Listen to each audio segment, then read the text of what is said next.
Hi everyone, কেমন আছেন সবাই? আলহামদুলিল্লাহ ভালো আছি। আসলাম ব্রহ্মপুত্র নদীর একটু গোসল করতে, সাথে মেয়েকে নিয়ে আসছি। এই যে মেয়ে আর ভাতিজা, ড্রেজার দিয়ে বালু তোলা হচ্ছে।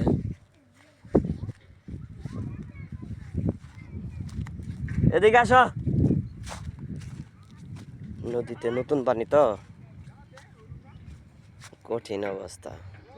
ওই পাশে ঘাট আছে, নৌকা ওই পাশে।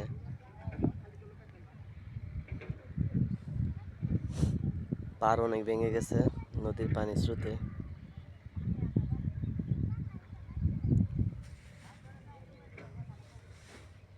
ব্রহ্মপুত্র নদী। ওই যে লোক বসে আছে ঘাটে নৌকার জন্য। ওই যে ছেলে, মেয়ে আর ভাতিজা বালুর জায়গায় খেলতে গেছে।